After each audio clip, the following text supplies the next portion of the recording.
The topic is Dr. Martin Luther King at the 21st century, and of course the guest is Dr. Baldwin from Vanderbilt University. Dr. Baldwin, during this last segment, let's give you an opportunity to sort of inform our audience in terms of some of the things that you're thinking about in terms of Dr. Martin Luther King and how Dr. King, the role that Dr. King has played in what we're doing here today. Okay. One of the things that disturbed me today is that we have this tremendous tendency to celebrate the dreamer, the person of Dr. King, who he was. But we don't want to celebrate and affirm and pursue the fulfillment of his dream. Okay. And I think that becomes very problematic for me. Not only is that a problem, there's also the problem of certain factions in our society trying to claim ownership to Dr. King's dream. Very good. I've heard people on the religious and political right use Dr. King in their efforts to promote what they call a pro-life culture that is against abortion. I've heard people on the religious right use Dr. King against the gay rights movement.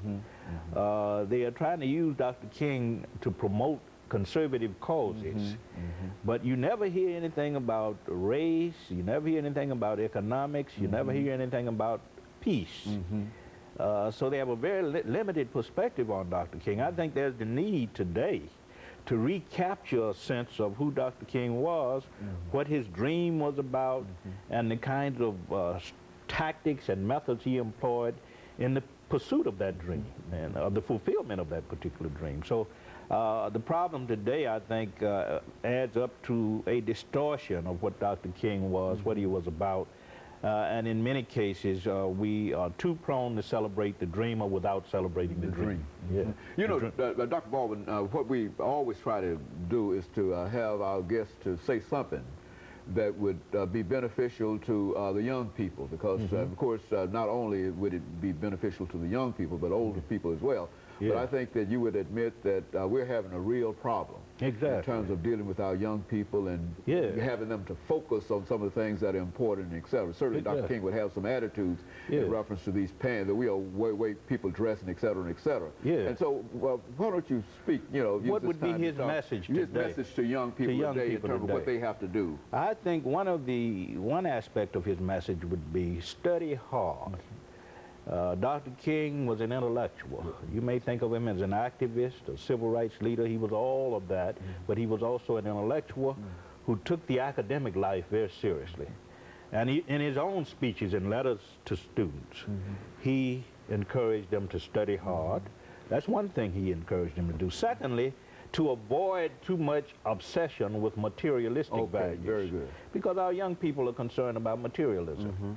The price of clothes, the price of our sneakers, expensive clothes, expensive jewelry, that kind of thing. Dr. King was not about that. He said that materialism shouldn't be very, very important in our lives. We all have things, we all want to own things, but spiritual values are much more important. Moral values are much more important. We have to learn how to live in relationship to our fellow men and women. We have to learn how to make contributions not to just the uplift of ourselves, but to the uplift of all people. And we need to think in terms of the other. Dr. King often said that the first law of life is not self-preservation, it's other preservation. Yeah, we think certainly in terms of our own self-preservation, but we have to also think of others. And I think that's very, very important. And I think if he was alive today, he would focus on the need for education, the need to avoid too much of an emphasis on materialism, and the need to embrace spiritual and moral values. And what about violence? I mean, what would violence? I think that his message would be violence is always immoral. And I think he would say that on an interpersonal level, violence is wrong. In intergroup relations, violence is wrong. And in international relations, violence is wrong. You can't create a culture of life and a culture of peace through violence and human destruction. I think that would be his message. You know, Dr. Baldwin, Dr. King has had such a tremendous impact upon not only our generation, but upon other generations. And I think what you're indicating now is that that impact will probably continue on into the 21st century, primarily because there's something that Dr. King stood for. Is that what we're saying? Yes, yes. We're saying that there is a certain timelessness about his teachings and about the kinds of issues he raised. Unfortunately, the extent to which he will continue to live in our culture will depend a lot on what we do in our churches and what we do in our schools. Okay. Unfortunately, little attention is given to Dr. King in our schools, and little attention is given to him in our churches.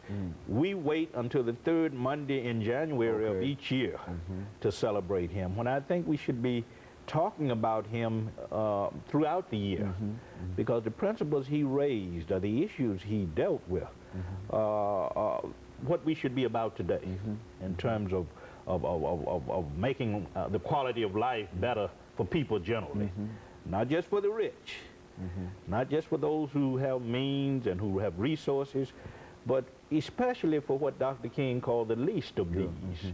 And he constantly talked about the least of these. Well, I think you mentioned the celebration of the national holiday.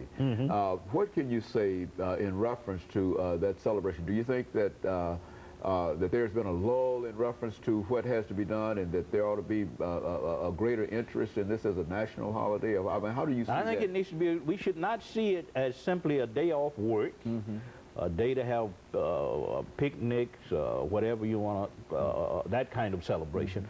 I think it's a time for us to get together in workshops and classrooms to talk about the issues that still divide us as a nation. Not merely race and economics and violence and human destruction, but also politics. The nation, as you well know, is very divided now, between what some call the red states and others call the blue states, between what some call conservative and others call liberal. Unfortunately, we're a very divided nation, and Dr. King always said that we can't achieve much that way.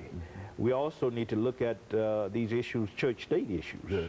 There's a lot of debate about that going on, about the religious right transcending the boundaries that separate church and state.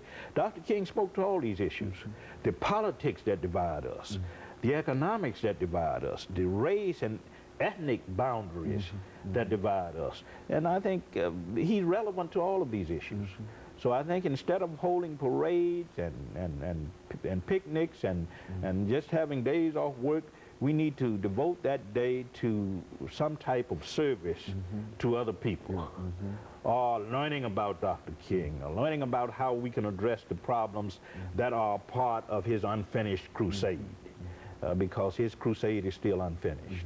And so you think our young people can still play a real role in terms of Dr. King? They can deal with some of the issues that they have to deal with today, looking at his philosophy and whatnot. Is that what yes. Violence in our schools has reached epidemic proportions, and I think students can learn from Dr. King. We need to stop looking at Dr. King as some type of gentle, passive figure.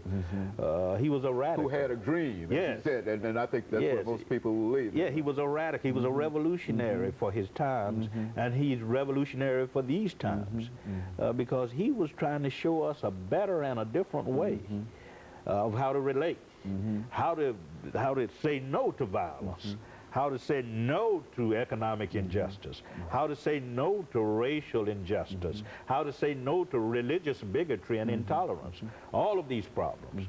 So I think he's quite relevant, and we need to stop seeing him as this kind, gentle preacher who led demonstrations and wouldn't fight back, and we need to begin to see him as a radical prophetic figure who challenged us with a prophetic gospel.